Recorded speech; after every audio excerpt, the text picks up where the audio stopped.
Welcome, everybody, to Power, Wealth, and Strategy, the modern American dream. I'm your host, Yaroslav Sorkin, and today we're bringing on a very special guest over here, and his name is Juan Torres. Yes, that's my name. He knows my name. Yeah, so this is very exciting to have another guest on the podcast. We're doing some great stuff here and we're learning a lot of new things. So today I'd mostly like to discuss the geopolitical status and financial reproduction of the tariffs that were implemented over China in the past few days. You're right. It's been pretty bad these days. Yeah, so basically, as we all know, tariffs have been implemented in the past few days to circuit down, well, get products from the US to China, but that's not exactly what we're going to discuss. We're going to discuss how this can impact America's future and how everything might collapse since all factories are basically built in southern Asia and kind of Southeast Asia, and everything may collapse after this happens. For example, over two-thirds of Apple's entire existence has been based off of China. Where will they go now because they don't want to pay 34%?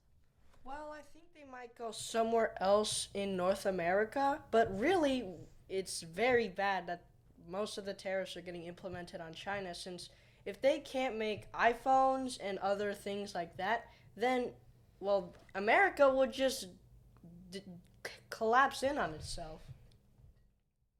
Yeah, as we discussed in the previous episode, we have a major problem with space.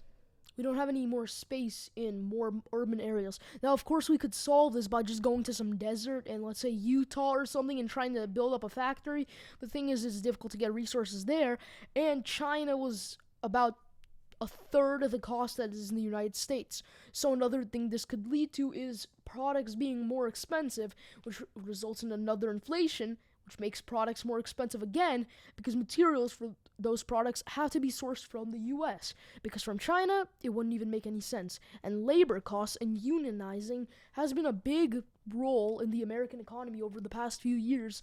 So we might see a hit in that too and labor costs, or we might have to just resort to using machines, but we don't know how well machines are yet and if they're fully able to make an iPhone per se in just one machine. I don't really think we should use machines. We should use humans instead because that would provide a lot more jobs than machines. And really, it's just not a good idea to use machines at all. Humans are a lot easier to, well, manage. Well, the thing is about managing, humans have needs and rights. That's one thing. Of course, needs and rights are good, but in a work setting, that actually slows it down. A machine doesn't need a break, and machines don't need to get paid. That's the thing. That's another offer. But, however, the workforce of America would be really nowhere without factory workers. So if we don't have factory workers, we're crippled. We don't have anything to do.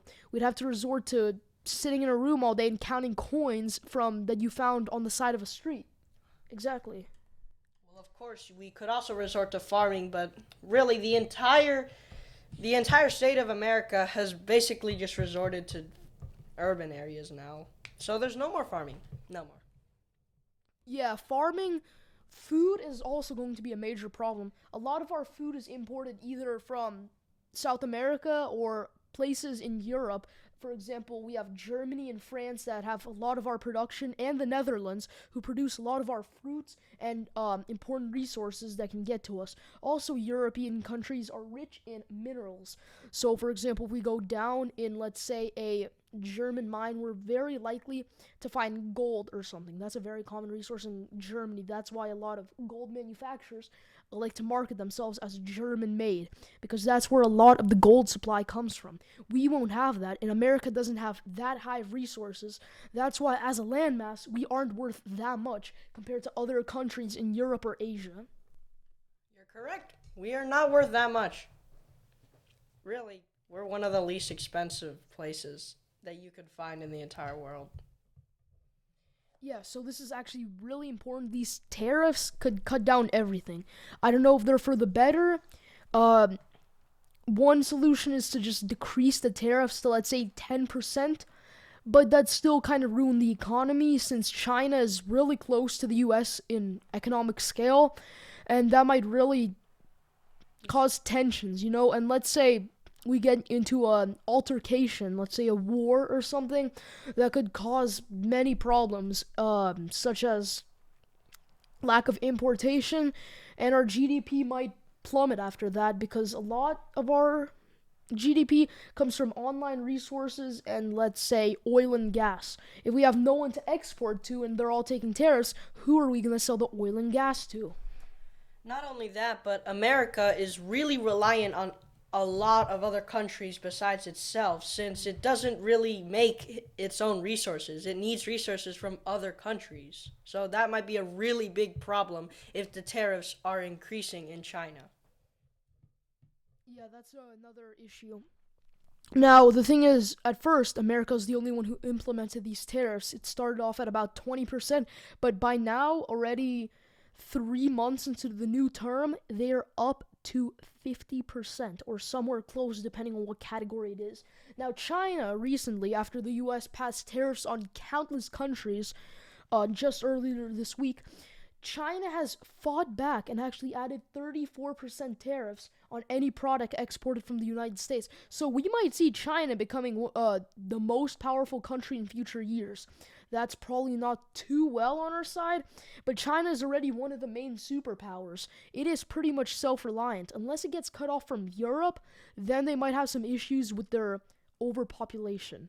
But other than that, China could be the next big country. Yeah, that's a really big problem. They have a lot of resources and they get a lot of resources from other countries as well. So, if they become the dominant power in the entire world, then that is going to be one of the biggest problems that humanity has ever faced. China only lacks one skill. They lack war. They don't know how to do it properly. Over history, they've only won one time, and that was with pretty much wit. It wasn't actual forces. They always overcome because of population. China hasn't really been succeeding with their military. Yes, it's a large military, but compared to other countries such as the US even, it's only about 1 million people. So what could turn out is they have nothing to defend themselves with such a large population, and with the use of nuclear weaponry, they could be taken down fairly easily. But at the same time, they have a lot of resources that a lot of countries need. And that means that they have overall control of most of the countries. Even though they don't have a very big army, they still have all of the resources. And if they have all the resources, then, well, if they put tariffs on those resources, nobody gets them. And they all fall and plummet, just like their GDP. Yeah, so China has currently, I believe, either the second or third highest GDP. So if they do get a fallout with all this, they lose population, which they are already losing population. After their 2015 situation, where they limited people to only one child per two people, they limited that to that. So, or you could, it was a large sum of money that you'd have to pay to be able to have a third child. I believe in US dollars, it was about $800,000 to have another child. So yeah, after that, populations really plummeted, and that's how India overtook China. China could have been at 1.6 billion by now, but they're stuck at 1.44 billion. But it's probably for the better. Is it for the better? Because really, they just lower their population down by 70%? Because, well, not really, no. They lowered their population down by a lot, and that was a very bad decision in my head. Yeah, so the only problem is that China, they have really large cities. They're not actually the most crowded area that belongs to Bangladesh. Basically, the entire continent of Southern Asia, all that, Indonesia, Japan, all of those are also going to collapse because they have a lot of resources. For example, a lot of products have been moving to Vietnam and Malaysia. For example, even this interface I'm using right now has been built in Malaysia, and Apple products are slowly switching to Vietnam. Remember how a few years ago they used to say, oh, well, we have, I don't know, designed in California, made in China. Almost half of the products are now being made in Vietnam. So that might be a viable solution in the future to the China problem. I agree with you. I mean, the China problem is getting so big that a lot of continents and countries are switching to Vietnam to make their products instead of China because they realize that China is putting so many tariffs on their products that they might as well switch countries so that they don't plummet. The only problem to this is we don't know Vietnam's gonna get tariffs in the near future, but as they do, this ties back into the future generations, which is actually Gen Alpha kids. Now, this actually ties in. I really wanted to discuss this because we have in schools we have a lot of incompetent people teaching us, right? Tell me about it. There are a lot of people that are just not really good at their jobs. I won't name anybody. Yeah, for example, I have this one teacher who you probably know him because you have him, who all he does is during class he hops on his computer and starts trading stocks. Hmm. Do you know who I'm talking about? No, not really. The social studies teacher? Yes. Yep, exactly. So you have teachers who do not know how to actually do their job properly, and this is also a big part with computers. Chromebooks, all of that, they're ruining everything. Now, back then, when we wanted to convey information to students, they'd get in the front of the class and they'd teach. Now, there's a very popular program that starts with an N that's kind of like a slideshow where you click through slides. It has sometimes videos, mini quizzes, or open-ended responses. Yes, I know that. It's not really that good. Yeah, so basically that's replacing our learning. They just download a file, drag it in, and post it in Canvas, it's fine. Back then, about 10 years ago, computers used to be revolutionary because they could actually give kids a new experience. They could learn how to use computers. But now, it feels like the computers are actually the main aspect of learning instead of actual human interaction, which also plummets social interaction and social control.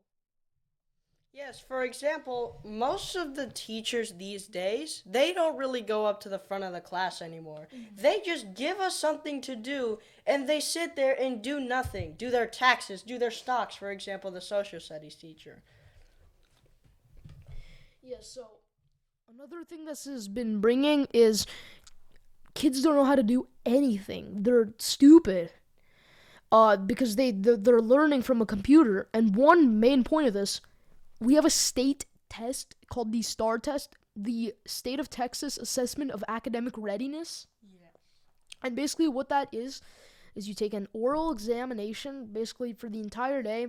And now in English, we used to have an essay, and we still do have an essay in that STAR test. And what happens with that essay is back then, it was out of 10 points. Two people would grade it. They'd give it a point from 1 to 5. Then they combine the scores and do that out of 10. Well, now what they're doing is using AI to grade this. Remember when we used to think that AI was going to serve us? Yeah. We're being taught to serve AI in these essays. You're correct. A lot of people are switching to AI, including teachers, because they don't really think that us humans, are capable of grading their things. So they switch to AI because they think that AI is better somehow.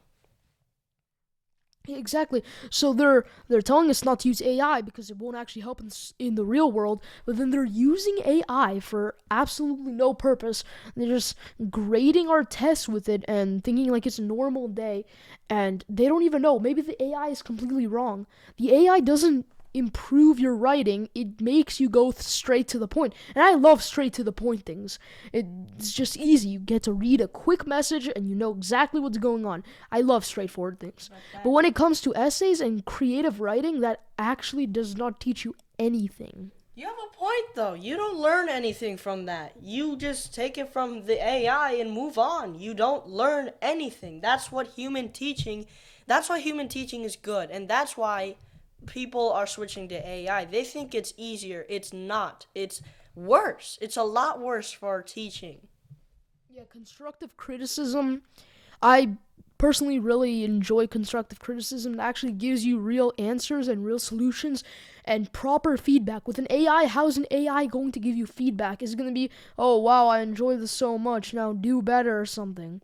When you have a human, you have that connection where you can actually pinpoint information and what you can improve on from a human or a teacher.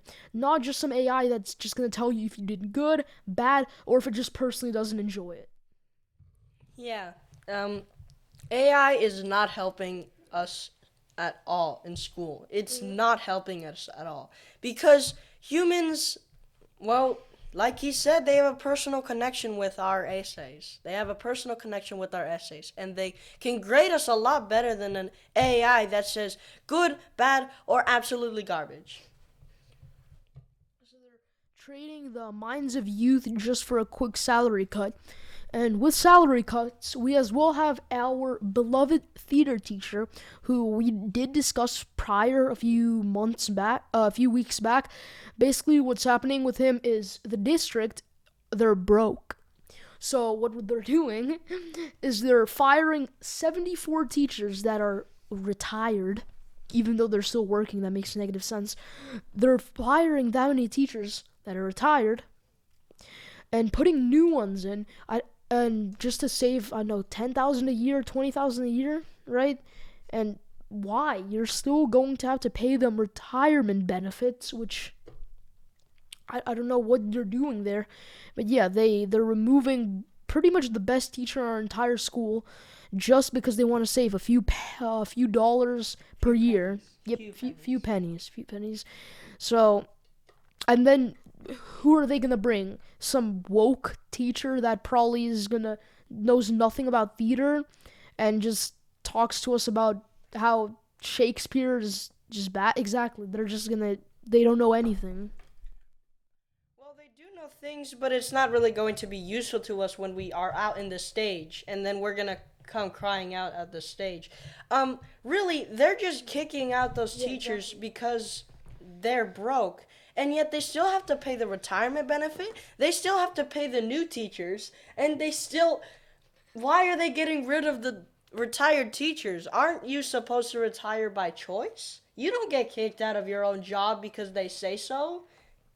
I mean, it's kind of unfortunate because yes, it was in the contract. I'm sure there was in the contract they signed termination after retirement may be possible, but still though, just why? You're still gonna pay the same exact thing unless they get some yearly bonus for working there for 30 years. I know this teacher. He has worked at a high school level, now works at a junior high level. At the high school level, he worked ever since that school opened 20 something years ago. So he has been working and teaching kids for 31 years at this one district. And now they think this is the best time to fire him because they want to save a few dollars. I don't know if our school administrator said they're working on some fix. They're talking to the district. But I don't think the district will change their mind. They have 74 cases. I'm pretty sure all of them are also begging to stay. Really, the district thinks that humans are expendable, and somehow they think that's okay with us students and the other teachers. It's not. People hate it when their teachers suddenly get fired because of budget cuts. So what? You want to save a few dollars because your teacher is retiring? No, you're kicking him out because the contract said so. And the thing is, these contracts don't do anything. These contracts are just there because one day the district has no money and then they have to resort to using these brokey methods to try to get something done. They never get anything done. This is exactly what happened a few years ago when we were promised better education, but that never came because right after that COVID hit, and COVID was the revolution of online learning. Before that, we didn't really have computers. We had computer labs, but we didn't have computers for everyone. So COVID kind of ruined us, set a chain for disaster. Yes. It's really crazy to think what a virus could do. Also, he's right.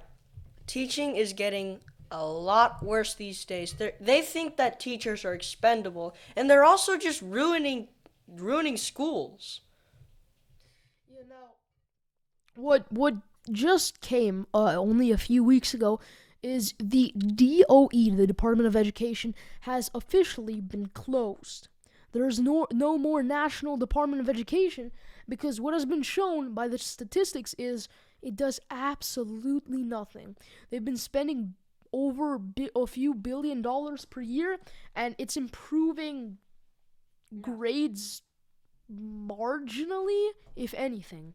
So now it's up to the districts and the states to do whatever they want. Hopefully, I mean, they did implement a system or a list of rules that they had to follow and qualifications. They can't be like, oh, here, guys, have a full day of recess or something. They still have qualifications that they need to follow.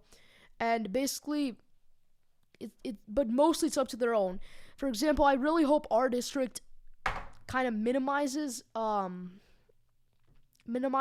the computers usage and all of that and switch to more oral learning.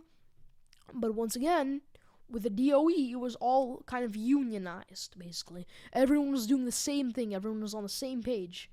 However, now it could be really different. Hopefully, Texas as a state takes charge and tries to remove all of this. But Texas, it's really swinging between if it wants to keep it or if it doesn't. So it's a really tense discussion, but I still hope that computers get minimized like they were about 10 years ago. Why did we switch to computers in the first place? I mean, we were doing all fine now. We didn't really need to switch to computers. It was all right with paper. You don't need to switch to computers. I said that 3 times because that is how much we need to switch back to paper. It's not important. We don't need computers. We just need a pencil and a paper. We don't need to spend this much money on electronics. Now, actually, I'm going to cut you off there because the only reason they did that is because of budget cuts. These electronics, did you know I searched up the price? I searched up the price of one of these Chromebooks. It was $129.99. What are we learning on? They found the cheapest Chromebook. And what I find unfair is that there are 3 types of computers at our school, and they get marginally better. For example, I'm stuck with the Brokey one. It's ultra thick. It doesn't have any cool features or anything. It's just a plain Chromebook. Then we have Lenovo's, which are slightly better, but still processing speed really slow. And then there are the nicer Chromebooks, which I wouldn't call them nice, but they're better. They have a stylus built in. They have an HDMI. They actually have an HDMI cord input in there, which the regular ones don't. And I do think they do have slightly faster processing speed, and the overall build is cleaner and more. It's just easier to carry and hold and do whatever. What's strange is that the schools are giving some students cheaper Chromebooks and some students better Chromebooks. I see some students with stylus, and I see some students that don't have stylus in their Chromebooks, which is strange, to say the least. They promote equality in education, but then even with this limited resource of a computer, they still somehow find a way to mess it up. I don't know if they're older generation or if they're just worse, but I think the processing chip is really the issue of the problem there. Because I personally really want a stylus. It'd kind of be fairly useful. And since this year we aren't allowed to actually use either phones or bring our own computer class. For example, last year or before that, you could actually to our school bring your own computer, and as long as you're doing the work, everything would be good. And I'd really like that because my computer, I ran a CPU test. It is 79 times faster than the Chromebook. Because, first of all, this computer right here has 24 gigabytes of RAM. Chromebooks, 2 gigabytes of RAM. That is a lot more than a regular Chromebook. Yep, and then also, another thing is 32 gigabytes of storage. You realize this thing on my wrist has double that? Double of a Chromebook. And that thing is almost 20 times smaller than a Chromebook. It's another issue. The screen is tiny, the bezels are this thick, but still, it feels like I'm carrying, I don't know, it feels like I'm carrying some sort of brick when I'm trying to carry a Chromebook. Because it weighs heavier than three normal computers. Which is concerning because even though Chromebooks are a lot worse than regular computers, they still weigh a lot more, which makes you question why we have Chromebooks in the first place. The thing is, we're in school. We're not, for example, if we were at an office job, we wouldn't care because we're not going to be moving our computers a lot. Unless we have a meeting and we need some sort of laptop, then sure, you carry it for a few minutes, then that's it. But if we're carrying it all day long in our backpack, that's an issue. They expect us to carry everything in our backpack, which actually has proven to show that, like, children's spines and all of that have sometimes been developing worse because of backpacks. Or incorrectly. Exactly, because you're just like slouching over my backpack. It is very, very heavy. Backpacks can get extremely heavy, and sometimes they make a person's spinal cord develop incorrectly, like he said, which can lead to very serious health issues in the future. Yeah, that's the thing. That's why at dismissal I'm picked up by car, you know. So what I do is I just drop my backpack on a bench and just chill out there. Try to just be chill. I don't know, maybe text or do whatever. My backpack's just sitting there. Nobody's gonna touch it because who would want to? Like, what are you gonna steal from there? The $3 Chromebook? Exactly. Nobody would want it. Really? Why would you want someone else's Chromebook when you have your own? It's very dumb.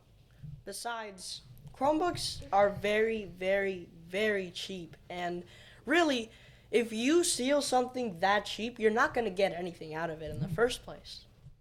It's not even worth stealing it because the chances of you getting caught or something are higher, or not higher, but they're higher than the value of the Chromebook, for example. You could have a few percent chance of getting caught, and I feel like you wouldn't even take that chance for a Chromebook. And the thing is, Chromebooks are all through the some cloud system, so basically you could sign into anybody's account off of one Chromebook. So it wouldn't even make any sense. Who would you be signing in? You just have a piece of hardware that can access technically all the KDISD accounts. You just need to know the passcodes. Yes, of course. Well, nobody really knows the passcode, so why would you steal that Chromebook in the first place? It's very dumb. Why? So yeah, exactly. Some of our teachers, actually in the state of Texas, 17% of teachers do not have the proper license to educate. They have, they just were hired by the state to do something. That's why, for example, in my English class, I have 35 kids in there. There should be no more than 20 kids in a standard classroom. I understand if it's some big lecture with a really specific subject where it's only let's say 30 kids wanted to do this one specific course. I really wouldn't expect them to break it into 2 15 kids, so that's the only exception where you could get a larger group. But if you have a lot of teachers who can do that, you should definitely just, I don't know, split them up, hire one more teacher to take a few, and then it'd all be solved. But they, no, they don't want to do that. The smallest class I have in this school building, the smallest class I have is 24 kids. That for me, that should be the most amount of kids in the class. But instead it's the least amount of kids in the class. So overpopulation in the classes. I think the district strategy is to hire as many people as possible and they will get the job done. That is not That is not how they should do it. That is literally the exact opposite. The less teachers, the better. But those less teachers have to have a license, to teach kids instead of hiring as many people as possible that say they can teach. No. It's not a good strategy, and it is a very bad idea. Yeah, so it's once again that fine line between quality and quantity. But of course, I'd prefer one class, for example, to have more kids. Like back in the older days, I know this is bad in the older days, 20, 30 years ago, there were, even in middle schools, lecture halls where they had a big kind of auditorium styled room like they have in colleges nowadays. And they had, let's say, 30, 40, even 50 kids all learning material. But those were some of the best teachers and the best qualified people to actually educate in the entire state or even country. They just were really good at conveying an idea and could convey it at a large volume to a large volume of participants. Like you said, it's that fine line over quality and quantity. The more doesn't mean the better. It mostly means less the better. Because mostly you just don't really need that many people. If they teach good, then that's good. That's great. But if you have a lot of teachers that teach horribly, then that's not going to get a student through one school year. The thing is, our school doesn't do either. They have classes with a lot of kids, and then the teachers don't know how to do anything. So that's why they had to resort to using these slideshow apps. You know what I'm talking about? The one that starts with an N, where you like scroll and answer questions and stuff. Yeah, they do that a lot in social studies. For example, many times I do them in science, social studies, and a lot of other subjects. Yeah, especially science. One thing about science that I don't enjoy nowadays is virtual labs. What happened to actual labs inside of a school building where they take the class once in a while, come inside and do a quick lab? And things, these online labs aren't even that intense. One of them earlier this year was taking rocks and putting them like in a virtual oven for, I don't know, only 1,000 degrees. It's not that difficult to get 1,000 degree oven. If I really wanted to, I could probably get 1,000 degree oven installed in this house. It would be quite difficult, but I'd be able to do it. I mean, if we're talking about 2,000 degrees, yes, you definitely need like a special room. But 1,000, if you can contain it properly and have the proper protection, you can definitely do 1,000 degrees. I mean, in the art room, they also have 1,000 degree oven to heat up clay and things. So it's not really that hard to put it in a science room either. They just put the 1,000 degree oven in a closet, and that's it. Besides, labs are getting super boring. Very, very, very boring. They don't even take us on field trips that much anymore. That much is, even if at all. I haven't done a single field trip this entire school year. And the thing about the labs is, the best lab we've had this year is with the microscopes. And the highest magnification that those microscopes went up to was, I think, 200 or something. 200? Yeah, it was 200x. And then later that week we had a virtual lab where we had microscopes that went up to 750x or 1,000 to see bacterias and stuff. They couldn't do that in real life somehow. It's not that difficult to get a 1,000x microscope. It's only a few $100s, and if it's for the entire school, they could get like 5, and each classroom comes in one at a time.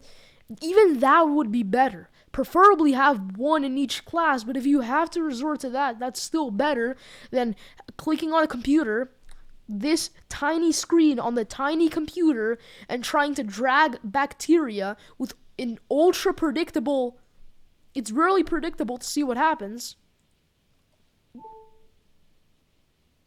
Yeah, the electricity just flickered. Oh crap, there's a tornado outside. Well, not really, but there is a tornado watch, so that's concerning.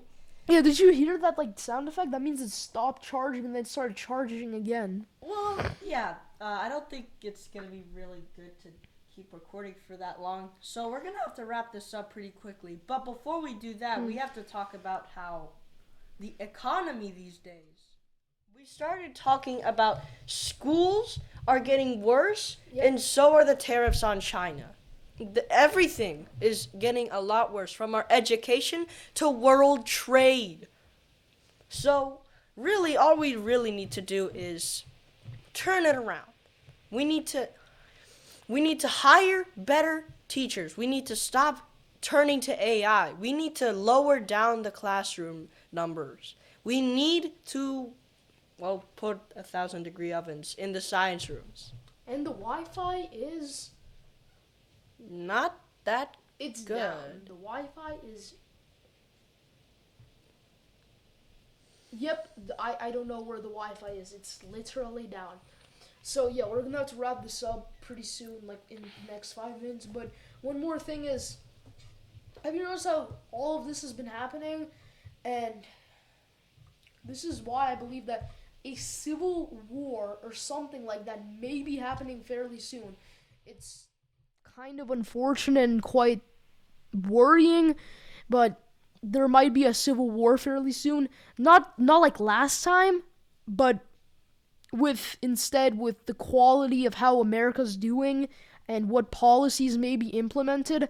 So it's really difficult to see what the outcome is, and we'll just have to see the future and what it brings. Really, I think when us children grow up, we might actually participate in that war if it happens. So, which is really concerning, because if our education doesn't fix that, we're not going to know how to hold a gun, let alone shoot it. Another thing is the draft. The draft has gone way worse, because back then, about 50 years, not before Vietnam, let's say World War II, the American draft, for example, if you were highly educated, you could just be exempt. But now they're like, oh no, now everyone has an equal chance. So now they can just pull you out of college. You could be the smartest person alive. They're like, no, you still have to go with the military and stuff, which that's just a waste of resource. There could be a homeless guy that refused to do even middle school stuff, that doesn't know anything. But still, they get the smartest person in the entire state to go out and probably die in the first day. Which is really concerning, because they will take middle school dropouts these days. It's really bad. And the quality of the people that they are hiring is getting worse and worse and worse, which we really need to fix. For example, we're getting too comfortable with the military. We are getting too comfortable that at this point, there's only a few thousand people stationed around the world, so 99% of the military is just kind of chilling around, getting paychecks for doing barely anything. As long as you pass basic training, it's fine. And now passing basic training is extremely easy. I'm sure a lot of high schoolers could easily pass basic training. That's the thing. So now we've gone too comfortable without having a war for 50 years that we've laid low, and now our military is starting to struggle. Not only that, but our military is also starting to lay low. They've gotten soft. We've gone soft. All of us have gone soft with our fancy tech gadgets and our electricity devices. And I know you are also watching this on a device, and I know you have gone soft as well. All of us have gone soft. This is a very, very big problem that many, many people are not addressing. That's the thing. Even if the electricity shuts down now, I'm sure 95% of y'all will start going crazy after 2 hours. For example, when Hurricane Beryl hit earlier this year, Earlier last year. Yeah, that was last year. That was summer of 2024.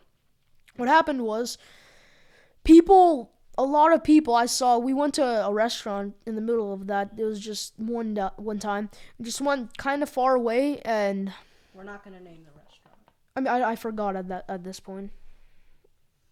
And basically, what happened was, I saw people like depressed and pretty much praying over their phone or something to start working. I wasn't that desperate. I mean, I'm okay. I had I was Yes. doing fine. I was about to go on vacation, so that kind of kept me through. I went on vacation about a week after Hurricane Beryl. I was scared that if the damage was too serious, they could cancel it because something would have happened to the airport. But nothing happened. It was all fine, and we made it safely. While I was sitting on my couch, I literally watched the power go out. There was a plug-in light, and it went off, as well as the refrigerator. I heard it back there. Um, and for a second, I thought I might go crazy after a couple hours. And when I didn't, I realized other people might be going crazy, which might actually Be worse. be worse, yes. And if this happens again, like right now, then, well, it'll be worse. The thing is, people don't know how to control themselves anymore. I feel like in the very near future, if the power goes out, for example, for a few days, they'll just cancel school. Electricity outages will become our new snow days. I feel like they're actually more common in Texas than snow days. Because if there's no electricity, how are you supposed to boot up the Chromebooks? And with no electricity, there's no Wi-Fi. So what are we going to do? Oh, well, I mean, there's no power, so you can't see anything, so I think that would be a bigger problem than no computers. Hold on a moment. If we have become so reliant on Chromebooks that if the power goes out and we can't charge them, we can't do school. That's such a big problem here. We can't do school if the power goes out, and storms are a lot more common in Texas than snow days because, like he said, it's very, very common for the lights to go out than a bunch of snow to fall. And really, even if it snows, it's probably not even going to be enough to cancel school. Like, they canceled school earlier this year in January. I think it was January 21st, if I'm not wrong. They canceled school that day because there was about 2 to 3 inches of snow. It was the first time I've seen snow ever since I moved to Texas from Pennsylvania. Pennsylvania had snow for 3 to 4 months, almost constantly. They had at least a thin layer of snow. So it was quite refreshing to see, and they canceled school for a day. It was really nice. But yeah, I think Chromebooks, they really cannot do anything without Chromebooks. That's why they only take our Chromebooks on, I think, the second or third last day before school, right? Yeah. And then for those last days, they can't even, that's why they try to hold it off as far as possible. Because without Chromebooks, what are they going to do? Nothing, exactly. Snow is super duper rare over here in Houston, Texas. That was the first time I've seen snow in a couple 4 to 5 years. The last time I've seen it was the Great Freeze of Texas, which was approximately 4 years ago in 2021. The streets were covered, and it was the worst blizzard in Houston history. But I'm sure compared to Pennsylvania, if that happened in Pennsylvania, nobody would honestly care. Because, yes, it was the strongest blizzard in Houston, but how many inches of snow was it? I don't remember, but Because it was a lot of inches of snow. I can check. How many inches of snow was the Texas Great Freeze? Many of snow was the Texas Great Freeze? Because depending on how much it is. Yes, you may have moved in from Pennsylvania and missed the entire thing, but trust me, That- it was very, very bad. It was The electricity went out, and so did the air It conditioning. was only about 6 inches. Now, for Texas, 6 inches is insane. Yeah.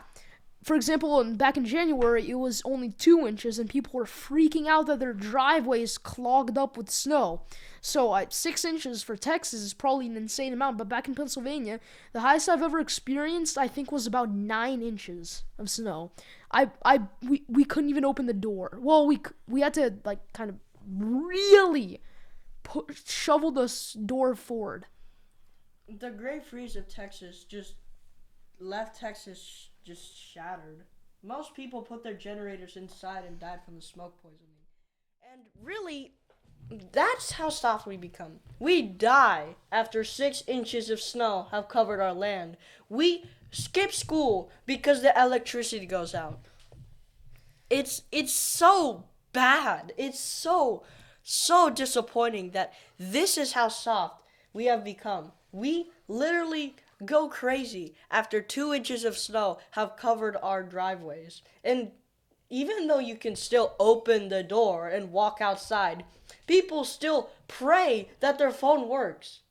It's ridiculous. It's horrifying, too. That's the thing.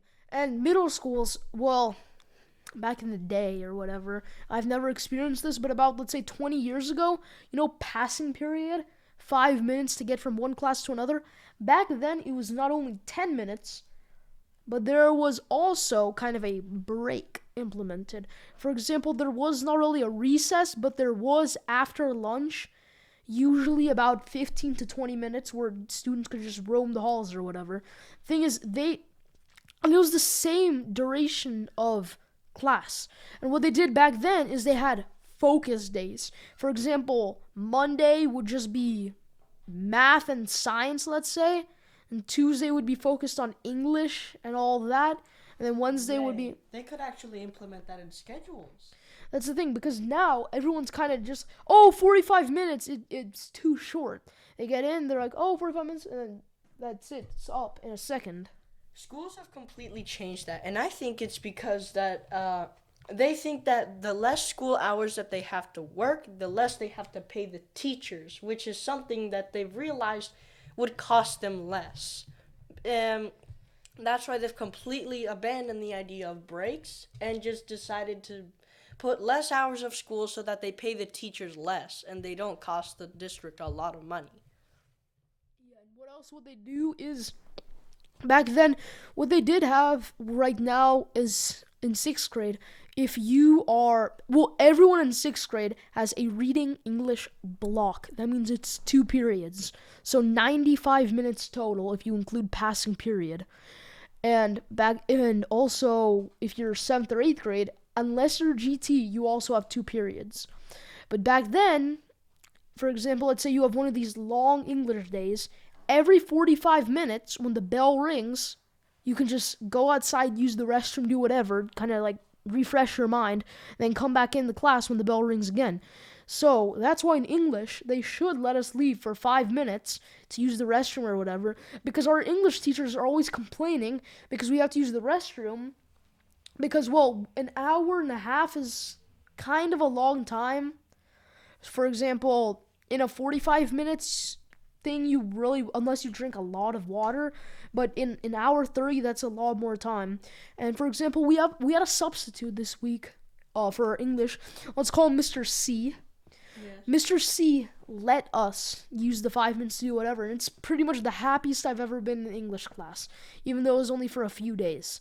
And hopefully our English teacher, when she comes back, she'll see how well Mr. C's system was and actually implement it. Really, I think we should take a lot more breaks than the teachers are letting us. It's very disappointingly small numbers that they're letting us take breaks. In fact, sometimes they don't let us take breaks at all. And I say, you can't decide whether we go to the bathroom or not. Yeah, one thing that's going to happen during the STAR test again is we're going to have about an hour before lunch where it's going to be a cutoff, and we cannot use the restroom. Now, I feel like an hour, if it was, let's say, 20 minutes cutoff, that's fine, but an entire hour, a lot of things can change in 1 hour. So I don't think, an hour is a bit of a stretch. I don't know what they're going to be doing that 1 hour, but it's kind of useless. And also, kids cannot think for longer than an hour. That's been proven. They cannot focus for more than an hour. That's why I have English 6th to 7th period. 6th period, everyone's kind of locked in, but when it hits the later half of 7th period, it just becomes unorganized chaos. And because kids, they haven't done anything, they've been stuck in there, and they don't know how to do anything. And with no breaks, they don't know how to do. They can't refresh their minds. For example, I have one class, I have PE, then I have English on the opposite side of the school in the portables. I also really dislike portables, but we'll get into that. That alone is a 3-minute walk. And the thing is, since it's PE, I have to also go to my locker. And the locker takes another minute or minute and a half. So that means you only have 4 minutes. I have like 30 seconds to a minute if something goes wrong. If I have to use the restroom, well, I'm cooked. I think 5 minutes is not enough. That's why kids aren't focusing in class as much these days. And I think it's also the teacher's fault as well. Because they don't offer students any breaks either. For example, Mr. C did, and look how well you did. And also, I think we should make the schedules of other students more convenient for them. If you have to go from science to art and then to PE and then all the way back to I don't know, writing, English, theater, yeah. Theater is the furthest classroom from the cafeteria, and I have to go there every single day. The furthest classroom possible from the cafeteria. It's very unfortunate. That's why I also really don't like portables. If you need more space, expand the school. Why are we living in like a homeless shelter with portable houses as our classrooms? What is going on with that? I mean, really, you don't need portables. They could be a temporary solution, but really, during the summer, you could just expand the school while nobody's there. And even if the construction isn't done by the start of the school year and a wing isn't finished, just put a portable there. Portables are supposed to be temporary, not permanent. That's the thing. It's like a porta potty. You're not going to keep it there permanently. You're just there on the construction site. For example, if you just, for now, but these portables have been there in an elementary school I was here before, middle school. I've heard those portables have been there for 7 years. True. Can they not just take one summer, take those portables, move the portables quickly, and build even a small wing with like 5 or 6 classrooms? That'd fix everything. Actually, they are making a new wing in that specific elementary school, but it's cutting into recess. Wait, that one that starts with an E or the one that starts with a P? A P. That one, they've been putting the new wing of school during school, and they've been cutting that wing of the school into recess. So they're cutting recess time. And at the same time, there are porta potties outside. I rode my bike past that school and I saw porta potties by that construction area in an elementary school, which is ridiculous. What are they going to be doing? Putting porta potties as our new bathrooms, just to save money? And then where's all the funding going? Seriously, we pay some of the biggest taxes within Texas, and that money's just going viably nowhere. Yeah, that's a waste of taxpayer dollars. We pay taxes, or at least parents do. Parents pay taxes and other people to pay for schools, roads, and, well, as I said, schools. And where do those funds go? Like you said, nowhere. Those construction projects, they're useless. They don't do anything. They just give you extra space. Wow. That is literally just useless. It's not necessary. It's not necessary. We don't need to waste that much money on a new wing. This is the thing. It all starts with one problem and goes into a whole line of problems that none of them are done correctly. And this is why private schools are actually becoming more popular. For example, in third grade, I was actually in a private school for 1 year. It was, I think, about $7,000 or $8,000 for the year. However, that was the best education I've ever gotten. When I came back to fourth grade, I'm like, this is the biggest waste of my life. Fourth grade was pretty much the same thing as third grade in a private school, because it's just better. The only problem with the private school is they don't have that district power. They don't have all the courses. They don't have KP. for example, or AP. I think they do have AP or something, but it's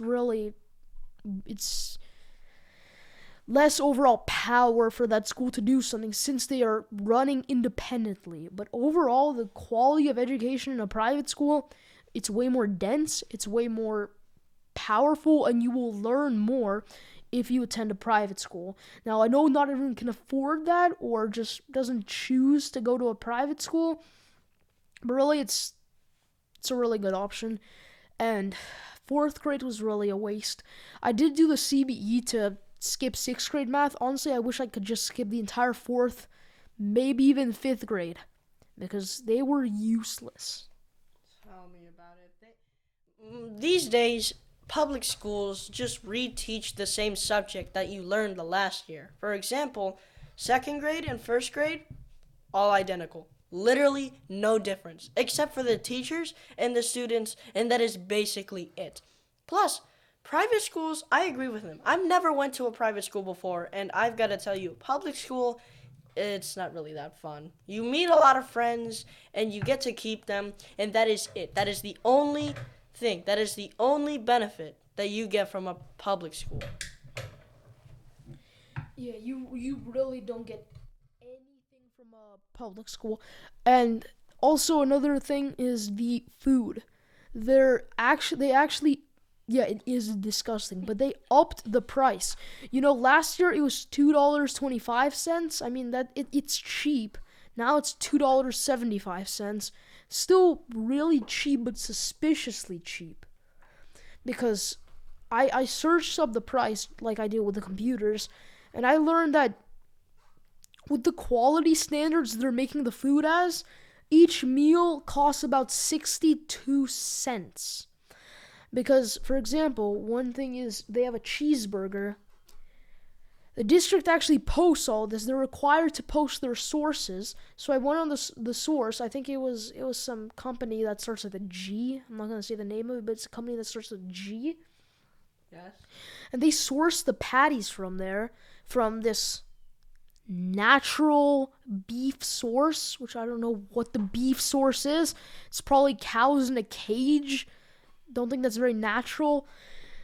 But I can order a bulk of 2,000 burger patties to be delivered here, 2,000 frozen burger patties to be delivered here for a cost of 32 cents per unit. Then add a bun, which is also probably 10 cents. And then the fries, when it was from a food service that starts with I think it was an L, and it was apparently some massive potato, carrot, and onion farm. The potatoes they source in there are literal just cut potatoes. That's it. There's no actual process. There's no seasonings. There's nothing. It's just cut potatoes.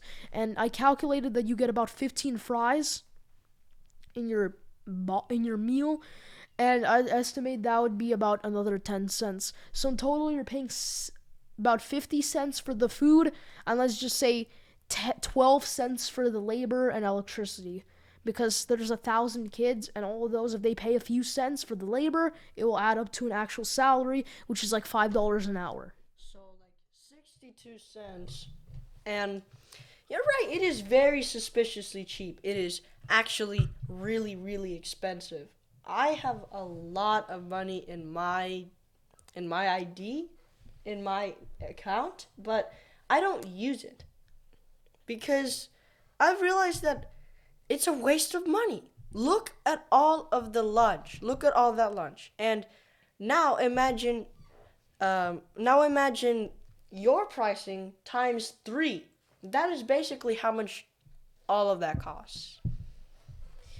Yeah, and a lot of parents talk about convenience and like just sending their children to school without having to make them a lunch. But the thing is, if you get the proper sources, I know a few stores, for example, HEB. HEB is great. You could get, let's say, for the entire week, could get lunch for, let's say, 3 kids. For that entire week, it'll cost $15 to get all of them lunch, let's say. If you include a drink, that's another few dollars, if it's like bottled water or something. But let's say $20. compared to, let's say, $3, including taxes, times 3, $9 per kid per day, times 5, $45 a week. $45 a week for 3 kids. That's actually insane for lunch. And that's if, let's say all of them choose to buy one bag of chips. It's already $70. That's already $65 a week. So that's way too expensive, you know. If you really want the convenience, hire an assistant or something, because really it's not good food. It tastes bad. The quality they make it in is horrible, and they don't actually do anything right. Yeah, he's right. The food is expensive compared to what it actually costs, and at the same time, it tastes bad. Just buy your own food. You can pack it. It's less expensive. It's actually more convenient, since really you could just make your kids pack it. If they don't pack a lunch, then they have to buy it. I really like that logic. Kind of, if you do something, you do something. Yeah. That's a really good strategy that parents use. For example, this is a really close niche. For example, rich parents whose kids don't know how to do anything. They just sit playing Minecraft all day. What they have to do is they have to teach their kid actual things. So one day, their assistant just makes them food all the time. It just cleans everything. One day, the assistant just like, nope, we're not going to do this anymore. The parents instruct them, just don't give them food, don't give them anything. And the kids are like, what's going on? And the parents are like, oh, well, you have to make your own food because I don't know what you like. And the kids start having a tantrum. I mean, you can't give in. So they can go hungry for a few days, but eventually they realize that they're on their own and they need to learn life skills. So until they learn how to actually cook food, because I've talked to several people at our school, I won't mention their names, several people at our school don't know how to cook the most basic dishes, such as an egg, grilled cheese, or I don't know, anything that even remotely requires using a stove. They don't know how to cook anything. I one time asked them, do you know what to cook? And they're like, oh, I know how to cook chips. And I'm like, how do you cook chips? They're like, take the bag and open it. That's not cooking chips. That's opening the bag and eating them. A lot of people like me know how to cook at least scrambled eggs and a side of bacon. But most people, like 90% of students in most schools, don't know how to cook a simple sandwich. It's ridiculous. That's the thing, because parents have also gone too soft, let's say. Yeah, their dishes are starting to get repetitive, which is why kids aren't eating as much. 80% of parents, they don't know how to do anything, because they tell their kids, oh yeah, my sweet little child, I'll make food for you the entire week and all that. They don't know how to do anything, and they'll clean up after everything, and their kids learn nothing about responsibility. And you know what happens when they grow up? They won't survive. That's why natural selection exists. Natural selection basically exists with animals. If they don't know how to do something, they die or get eaten by predators. Now, as a society, we've normalized it to kind of cancel natural selection. So it's been the ups and downs related to that. Yes. A lot of people, a lot of kids, a lot of parents sometimes they're overprotective. And overprotectiveness can be a good thing and a very bad thing. Like, for example, they could protect their child from danger, but at the same time, the child might not really grow up to be independent. He could just need a lot of help all the time, even when they're in college, even when they're growing up in school. They won't even be able to cook anything. They won't be able to clean their house. It'll be filthy. That's why people get credit cards and stuff. Kids don't know how to use a credit card. They think that credit cards are free money. That's why 70 to 80% of people who get a credit card just fail in the first year because they think, oh, free money and stuff, and they just start using it to buy. And oh, future me will pay for it. They don't know how to do anything, and they rack up debt. That's why credit card debt is the most dangerous type of debt. It's the hardest to get out of, and it's the easiest to fall into because it's 20% a year of interest. So you are really done for if you get over 10,000 credit card debt, because then you will probably end up paying 50,000 for those 10,000 in the long run. Which is a very bad thing. That's why most kids, get a debit card instead, like me, so that we can pay for things right now, and we don't think, oh, we're just gonna pay for it later. We don't really need to worry about that right now. So the thing is, the U.S. law actually states that kids cannot get credit cards until they're, I think, either 16 or I think it's actually 18, because of what used to happen. This law is about only 10 years old, because what happened was kids were just getting credit cards. Their parents were like, sure, you can have a credit card, just be responsible, and that they're not responsible, and so kids end up in debt.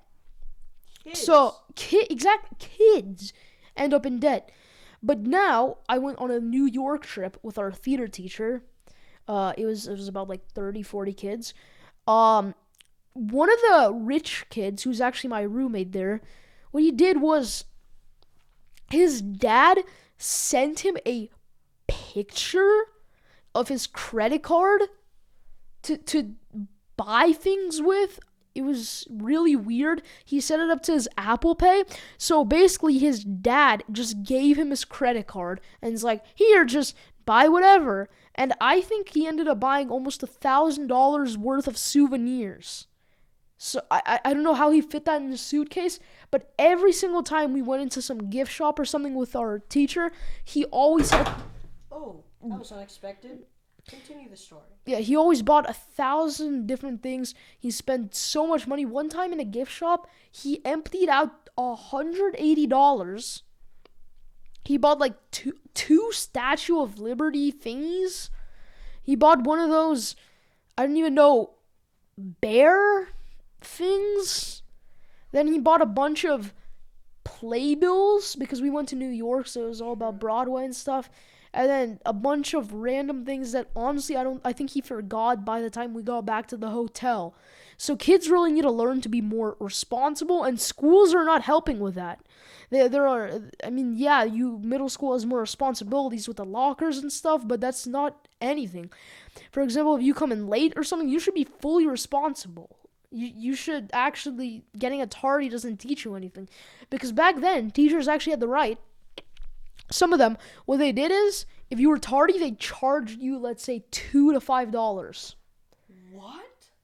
I mean, honestly, it might be a good strategy. Not every single one, but eventually, I know it sounds bad, but that might have actually been a good strategy, because as long as it's reasonable, if you're just playing around the halls and you didn't get to class fast enough, you should be responsible for something. I don't know if paying is the best strategy, but some type of actual consequence, not just a written note that says tardy or something, that doesn't teach you anything. It's so easy to scribble a tardy. You just put tardy on a card and give it to him, and that's it. That you don't do anything. Money is actually a very effective strategy because they learn not to do it next time. Although some kids don't really know the value of money. For example, some kids get racked up in debt early on as a child by using their own credit card for some reason. And then, when they grow up, they have to pay these hundreds of thousands of tens of thousands of dollars because they decided to go on a shopping spree when they were 9. Yeah, that's why the U.S. actually made it illegal to have a credit card. But for example, this actually is really in bounds because some people actually have less money, for example. So if you're some entrepreneur or something as a kid, let's say as a 16-year-old, you can be tardy as much as you want because you can pay the $5 fine as many times as possible.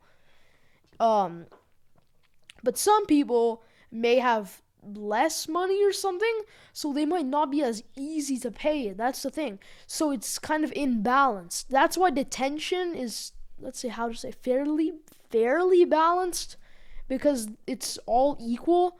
But the thing is, if you just have more cash, the more you have, the easier it is to skip class. And it might actually just be worse. For example, the kid that just has his dad's credit card for some reason, for him it might be really easy to do that because he just gets the money from somewhere else. And I think his dad would be like, oh, it's okay, you can do better next time. Just don't be tardy next time. Or something stupid. Yes, for example, fathers and mothers and parents in general are getting too trusting with their child these days. That's why they lend them their credit card sometimes, which is a very bad decision in their part, and the child would do very bad decision in his part slash her. So I don't think that money should be an option all the time. I think it should be an option whenever they rack up 3 tardies, and then money, they will have to start paying money. So, unfortunately, we do have to wrap this up pretty soon. Yes. Uh, so basically, the lesson or whatever is that, first of all, the tariffs could really affect the U.S. and how our economy is, Not and just that, but they could actually affect the entire world.